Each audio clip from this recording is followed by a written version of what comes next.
마태복음 3장 13절에서 17절 말씀입니다.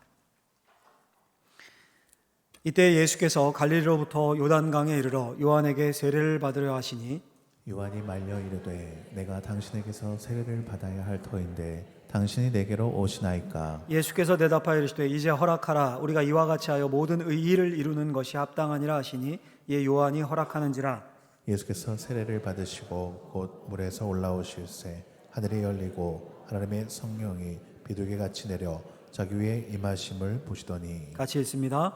하늘로부터 소리가 있어 말씀하시되 이는 내 사랑하는 아들이요 내 기뻐하는 자라 하시니라. 아멘. 기도하겠습니다. 하나님의 자녀들이 말씀 앞에 있습니다. 말씀의 능력을 경험하고 말씀으로 인한 치유와 회복이 있는 시간이 되게 하여 주옵소서. 예수님의 이름으로 기도하옵나이다. 아멘.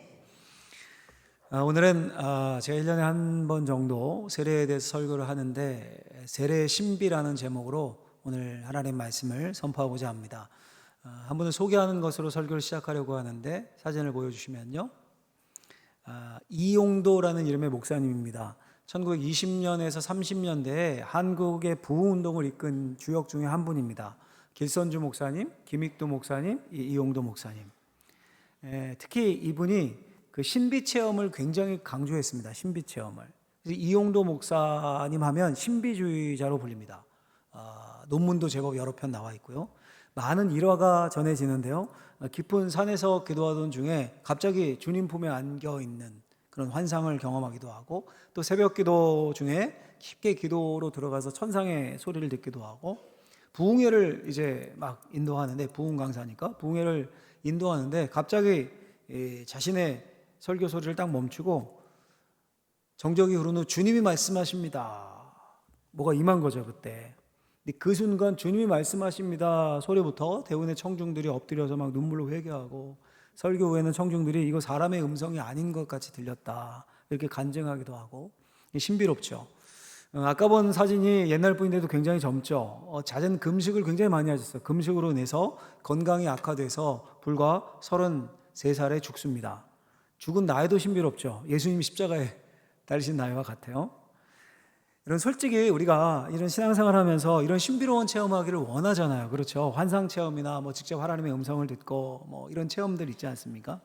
성경에도 그런 신비 체험이 나옵니다.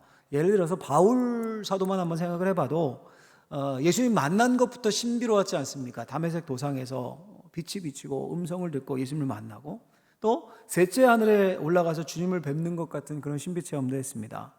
근데 여러분, 우리가 꼭 기억하고 중요한 사실은 뭐냐 하면, 그걸 바울이 하고 싶어서 노력해서 한 겁니까? 아니요. 전적으로 하나님 편에서 일으키신 신비입니다. 그렇게 우리가 막 추구하고 노력해야 할 것이 아닙니다.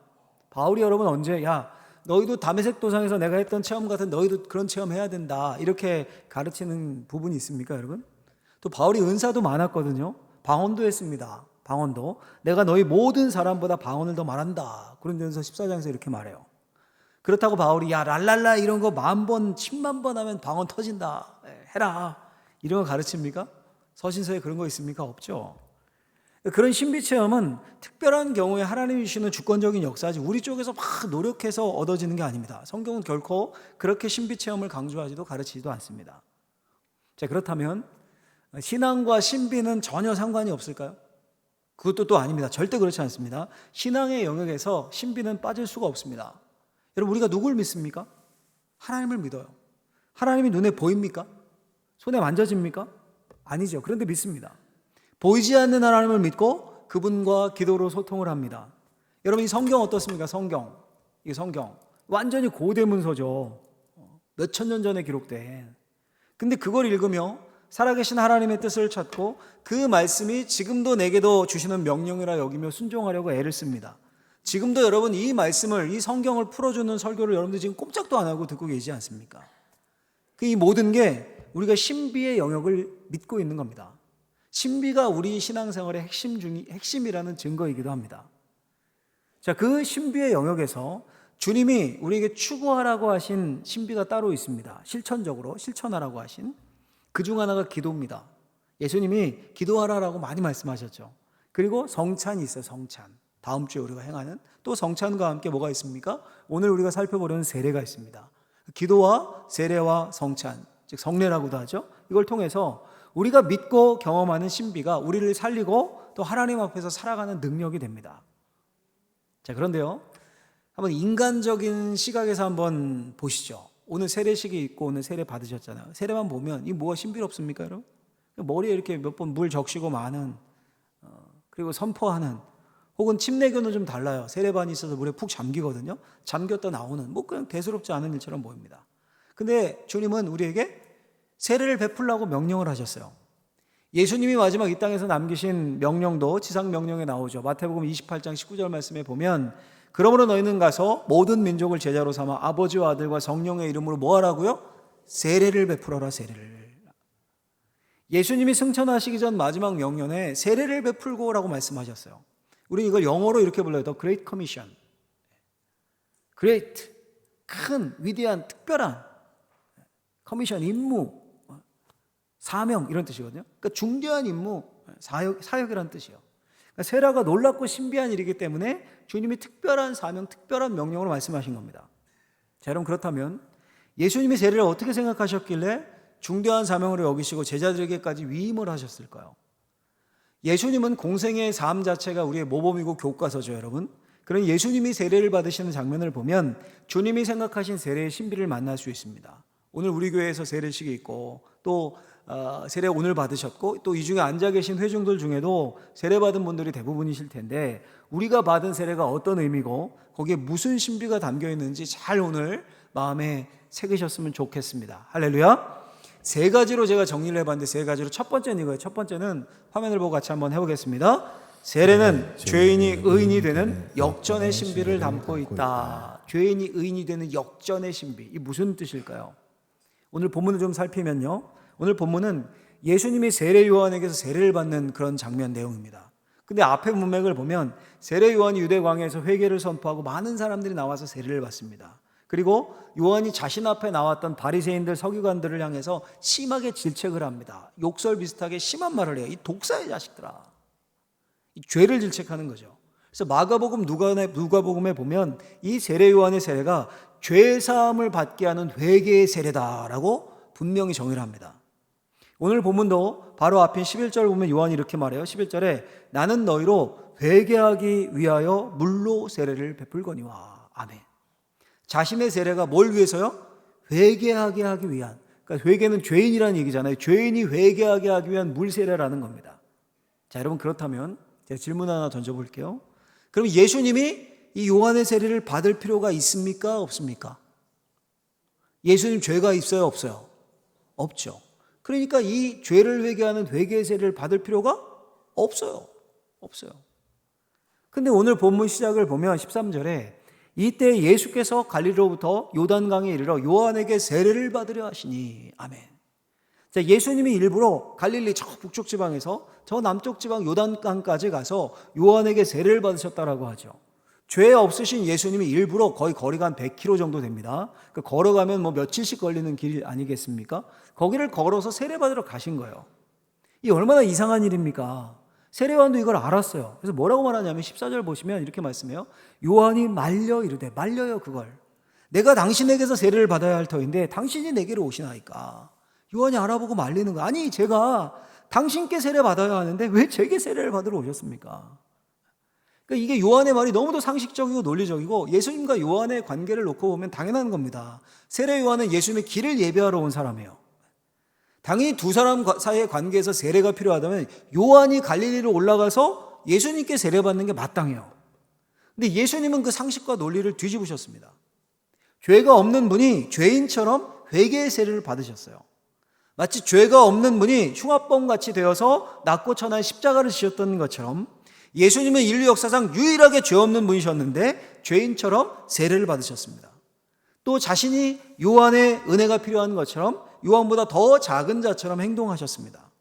여러분, 우리 상식적으로 볼 때 이해가 안 되는 정말 잘못된 그런 일이에요. 이런 예가 좀 그렇지만 양해하고 좀 들어주십시오. 예를 들어서 우리 부목사님들 많잖아요. 부목사님들이 저를 찾아와서 목사님, 교회 개척이나 아니면 또 혹은 새로운 사명 받고 새로운 사역을 시작해보고 싶습니다. 안수 기도 좀 해주십시오. 그럴 수 있겠죠. 그렇죠? 그런데 제가 우리 부목사님을 찾아가서 부목사님들을 찾아가서 우리 교회 100주년 새로운 꿈을 꾸는데 안수 좀 해달라고, 꼭 받고 싶다고 그렇게 해보세요. 물론 이제 우리 부목사님들이 은사자라든가 그럼 그럴 수도 있겠지만 현재 교회의 질서를 놓고 볼 때는 좀 이상한 거잖아요. 좀 이상하죠. 근데 그보다 100배, 1000배는 이상한 일을 예수님이 하신 거예요. 그러면서 이렇게 말씀하십니다. 15절 보시면 예수께서 대답하여 이르시되 이제 허락하라. 아마 요한과 많은 실갱이를 했던 것 같아요. 요한이 막 말리니까 안 됩니다 하니까 꽤 그런 제법 실랑이가 있었던 것 같아요. 허락하라. 우리가 이와 같이 하여 모든 의를 이루는 것이 합당하니라 하시니 이에 요한이 허락하는지라. 아멘. 무슨 말입니까? 죄 없으신 예수님이 요한에게 회개의 세례를 받는 게 모든 의를 이루는 것이라는 거예요. 의를. 하나님의 뜻 의를. 우리 생각에는 죄 없는 의인이 죄인의 세례를 받는 게 말이 안 되는데 예수님은 그게 모든 의를 이루는 것이다 라고 말씀하십니다. 여러분 이게 세례의 신비입니다. 의인이신 예수님이 세례를 통해 죄인과 같은 자 취급을 받으셨기에 죄인의 자리에 서셨기에 진짜 죄인인 우리가 예수님의 이름으로 받는 세례를 통해서 예수님과 같은 의인으로 여겨지는 신비가 가능해진 겁니다. 물론 우리는 본질이 의인일 수 없습니다. 죄인입니다. 예수님도 죄인일 수 없습니다. 그분은 온전한 의인입니다. 근데 세례를 받으심으로 십자가를 지심으로 죄인으로 여김을 받으셨어요. 그것처럼 예수님을 믿고 따르겠다고 고백하는 죄인들은 예수 그리스도의 십자가의 구속의 십자가를 믿고 확증하는 세례를 통해서 의인으로 여겨지는 거예요. 누가 그렇게 여기십니까? 주님이 그렇게 여겨 주시는 거예요. 자, 기억할 사실은 죄인인 우리가 의인으로 올라간 게 아니에요. 온전한 의인이 예수님이 우리 자리로 내려오셨습니다. 예수님이 우리처럼 되셨어요. 무슨 말이냐면 예수님과 우리 안에 신비한 연합이 이루어졌다는 겁니다. 예수님이 자신을 낮추셔서 죄인의 자리에 서기 위해 회개의 세례를 받으셨습니다. 그 예수님으로 인해서 그분을 믿고 세례받는 자들은 죄인에서 의인으로 여김을 받게 되는 은혜를 얻게 된 겁니다. 이게 세례의 신비입니다. 이걸 종합하면 세례를 한마디로 정의한다면 예수님의 사람이 되는 거예요. 예수님과 연합해서 예수님의 사람이 되는 거예요. 여러분 뭐뭐의 사람이다라는 표현은 그 사람에게 속했다라는 의미잖아요. 속했다. 전두환의 사람 장세동, 히틀러의 사람 하이니 힘러, 스탈린의 사람 게오르기 말렌고프. 제가 일부러 지금 독재자의 예를만 들었는데 우리 외국 사람들은 몰라도 연세 있는 분들은 장세동 씨는 많이 아시잖아요. 들어서 전두환 대통령 퇴임 후에도 그렇게 욕을 먹어도 맹목적인 충성을 바친 걸로 유명을 하죠. 하물며 독재자의 사람도 그런데 우리는 예수님의 사람인 거예요. 세례를 받는 건 내가 예수님의 사람입니다 라고 공표하는 겁니다. 예수님이 나 대신 죄인의 자리에 서셨고 내가 예수님을 믿어서 예수님이 나를 의인으로 여겨주심을 믿는 거예요. 그 역전의 신비, 그걸 믿는 거예요. 내가 죄인으로 죽을 수밖에 없는데 가만 생각해 보니까 내 안에 욕심과 아집만 가득하고 선한 것이 없는데 온통 나 중심적인 삶으로 나만 아니면 돼, 나한테 집중하며 이렇게 살았는데 주님이 날 대신에 내 죄를 지셨어요.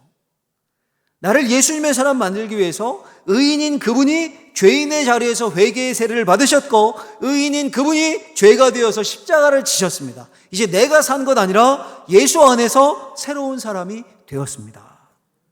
그래서 이제 내 인생의 중심이 내가 아니라 예수님의 사람인 거예요. 장세동 씨가 전두환 대통령 중심으로 살았던 것처럼 우리는 예수님 중심으로 사는 예수님의 사람들입니다. 그리고 우리 모두가 받은 세례, 또 오늘 유아 세례 받고 또 입교한 우리 아이들, 또 우리 세례 받은 모든 분들, 그냥 별 볼 일이 없는 일이 절대 아니라 마치 이와 같아요. 세례식은 내가 결혼해서 이 남자에게 속한 여자, 이 여자에게 속한 남자가 되겠다. 이 결혼식이잖아요. 이 별 볼 일 없는 일입니까? 결혼식을? 그렇게 여긴 사람 아무도 없죠. 인생에서도 가장 중요한 일로 여기고 잔치를 벌이지 않습니까? 삶이 완전히 뒤바뀌는. 예수님을 믿고 예수님의 사람이 되는 세례를 통해서 주님이 우리를 의인으로 여겨주십니다. 바울의 선언대로 우리는 죄에서 벗어나서 의롭다 하심을 얻었습니다. 로마서 6장 7절 말씀이요. 그러니까 여러분 예수를 믿는다고 하면서 예수 믿는 건 예수님의 사람 된 거예요. 근데 자유로움은 없고 늘 눌려가지고 막 뭐 옛사람의 죄짐에 눌리고 뭐 하나 조금 안 되면 막 눌리고 뭐 귀신이 누른다느니 뭐 두려워 떠는 삶이 아니라 예수님의 사람이라면 누가 책임진다는 거예요? 예수님이 책임진다는 거 아닙니까? 그러니까 우리 주님과 연합한 사람으로 어떤 일에도 자유와 감사와 기쁨이 주님이 책임져 주시겠지. 그런 믿음이 있는 저와 여러분들이 되시기를 예수님의 이름으로 축원합니다. 축원합니다. 두 번째로 세례는요. 두 번째 같이 한번 화면을 보고 읽어보겠습니다. 세례는 성령의 전이 되는 신비를 담고 있다. 역전의 신비. 이번에 성령의 전이 되는 신비. 무슨 말일까요? 예수님이 세례받을 때 무슨 일이 있었습니까? 우리 16절에서 그 모습을 묘사해 주는데 같이 한번 읽어보도록 하겠습니다. 시작. 예수께서 세례를 받으시고 곧 물에서 올라오실새 하늘이 열리고 하나님의 성령이 비둘기같이 내려 자기 위에 임하심을 보시더니. 아멘. 세례받고 물에서 이렇게 탁 올라오실 때 하늘이 쫙 열리고 성령이 비둘기같이 쫙 내려 예수님이 임하셨습니다. 그걸 우리 주님이 보셨어요. 예수님만 보셨을까요? 요한복음에 보면 이런 표현이 나와요. 요한이, 여기 세례 요한이죠. 요한이 또 증언하여 이르되, 이런 표현과 함께 성령이 비둘기와 같이 내려왔다라고 되어 있어요. 그러니까 적어도 세례 요한은 같이 봤던 것 같아요. 왜 이런 일이 일어났을까요, 여러분? 무슨 의미일까요?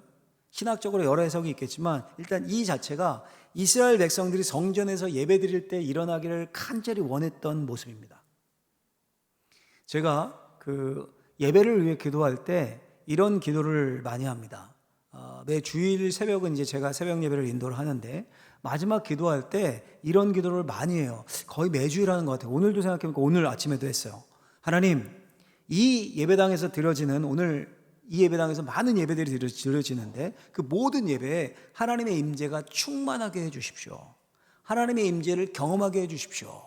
설교 끝나고 마지막 기도할 때 이 대목을 꼭 집어넣습니다. 그럼 여러분, 신앙심이 정말 좋았던 옛날 유대인들도 당연히 이런 기도를 드렸겠죠. 하나님, 하늘의 문을 여시고 우리가 이 성전에서 예배할 때 제사할 때 충만하게 임하소서. 우리 죄를 용서하시고 함께 해주십시오. 그 모습이 예수님이 세례받고 물에서 올라오실 때, 일어나실 때 실제로 일어난 거예요. 그게 결국 무슨 말입니까? 예수님이 새 시대의 새로운 성전이라는 거예요. 성전은 뭐 하는 곳입니까? 하나님 만나는 곳이잖아요. 근데 이제 누구를 통해서 만난다는 거예요? 예수님을 통해서 만난다는 거예요. 새로운 성전 위에 하늘이 열리고 성령이 임했습니다. 예수님이 유대인들에게 이렇게 말씀하셨어요. 너희가 이 성전을 헐어라. 내가 사흘 동안에 일으키리라. 예수님의 죽음과 부활을 말씀하신 건데 자기의 육체의 죽음을 성전이 무너진 걸로 라고 말씀하신 겁니다. 무너진 걸로. 그 자신이 참된 성전이다라는 선언이죠. 예수님이 이 땅에 참된 성전으로 오셔서 하신 일의 핵심은 당연히 다른 게 아니에요. 하나님의 임재를 보여주신 겁니다. 나와 아버지는 하나다. 이 말씀처럼 예수님 안에 하나님의 임재가 가득했습니다. 하나님의 숨결인 성령이 충만하셨습니다. 자, 그런데 중요한 건 우리가 그런 예수님을 믿어요. 예수의 영인 성령이 우리 안에서 예수를 믿게 하십니다. 죄의 핵심인 자기중심성을 버리고 하나님을 인정합니다. 내 인생의 주인이 내가 아니라 예수님임을 세례를 받고 온 사람에게 공포합니다. 이제 우리가 뭐가 된 겁니까? 우리가? 바울이 설명을 해줘요. 우리 고린도전서 3장 16절 말씀을 같이 한번 읽어보겠습니다.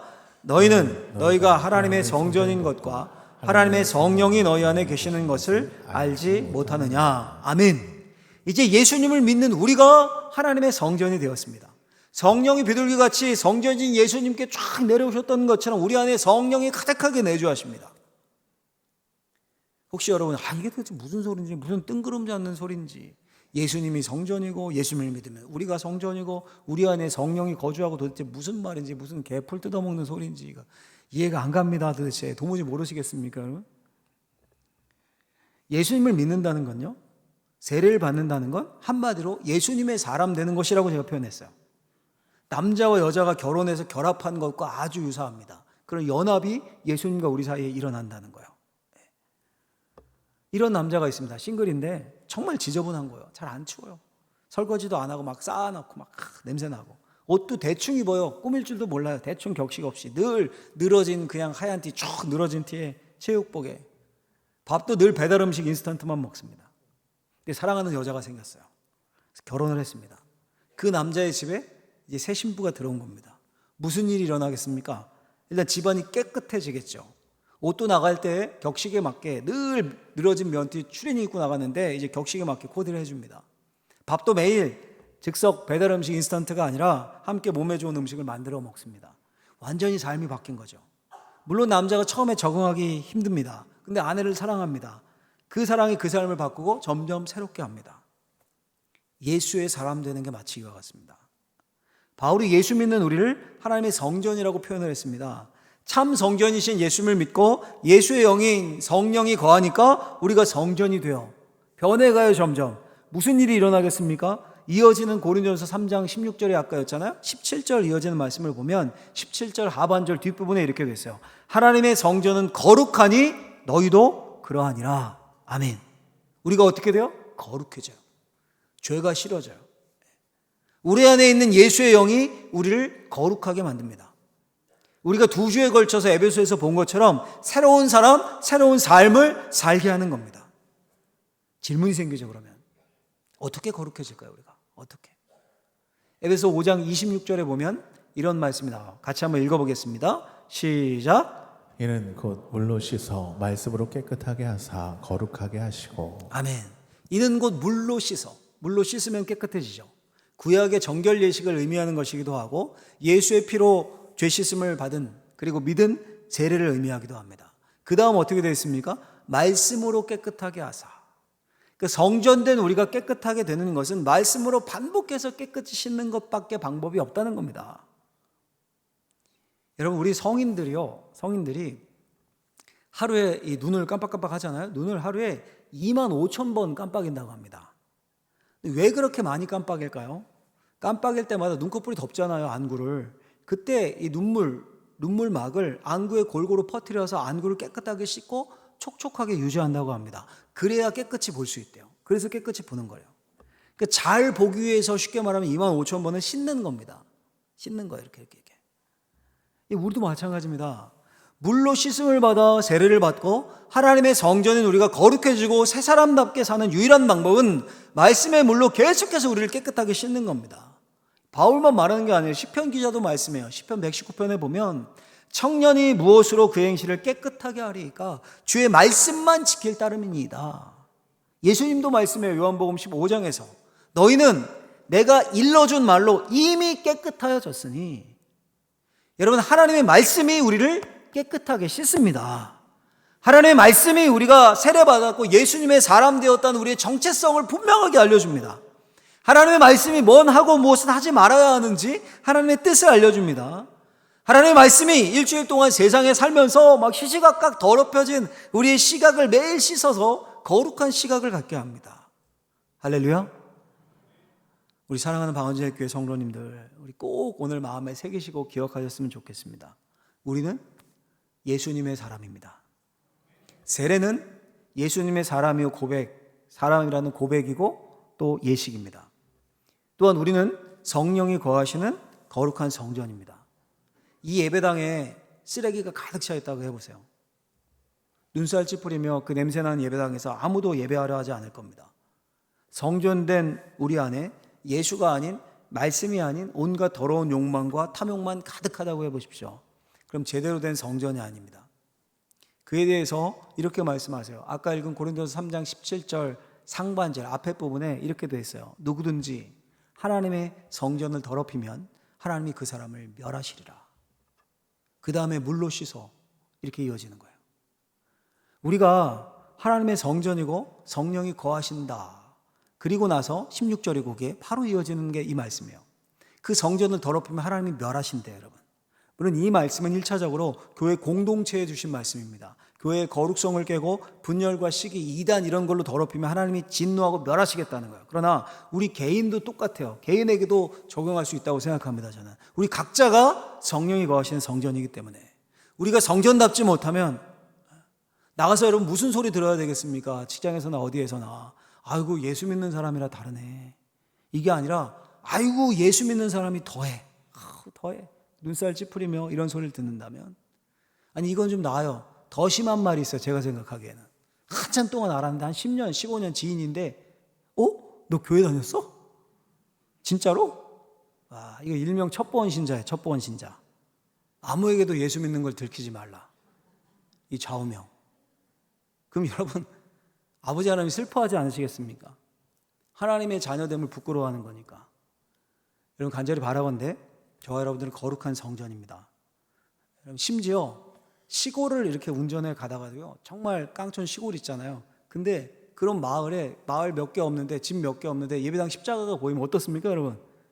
너무 반갑죠. 전 너무 반가워요. 너무 반갑고 그 마을이 막 달라 보이는 거예요. 아, 그래도 저 교회가 저 마을의 영적인 최후의 보루 역할을 하고 있구나. 몇 분이 나오더라도 저는 그런 마음이 들어요. 여러분들이 그렇다고요. 각자의 삶의 영역에, 직장에, 어디에서든지 여러분들이 다 예수 믿는 사람 아무도 없어도 십자가로 여러분들이 서 있는 거예요. 교회로, 성전으로. 그 공동체의 영적인 힘, 성전이 여러분들에게서 나온다. 그 말씀이에요. 그러니까 매일 말씀으로 씻고 이 땅에서 거룩한 성전으로 사는 사명을 잘 감당할 수 있는 저와 여러분들이 되기를 예수님의 이름으로 간절히 축원합니다. 축원합니다. 마지막 세 번째, 간략하게 한번 더 보겠습니다. 세 번째, 같이 읽겠습니다. 세례는 하나님 나라의 통치 대리인이 되는 신비를 담고 있다. 하나님 나라의 통치 대리인, 이 무슨 말일까요? 우리 17절 말씀 마지막 구절인데 본문 같이 읽겠습니다. 읽습니다. 시작. 하늘로부터 소리가 있어 말씀하시되 이는 내 사랑하는 아들이요 내 기뻐하는 자라 하시니라. 아멘. 예수님이 세례 받으실 때 하늘에서 소리가 들렸습니다. 내 사랑하는 아들이요 내 기뻐하는 자다. 이 말씀은요, 시편 2장 7절에 보면 너는 내 아들이라 라는 말씀, 또 이사야서 42장 1절에 보면 내 마음에 기뻐하는 자다, 이 말씀을 그대로 반영한 말씀입니다.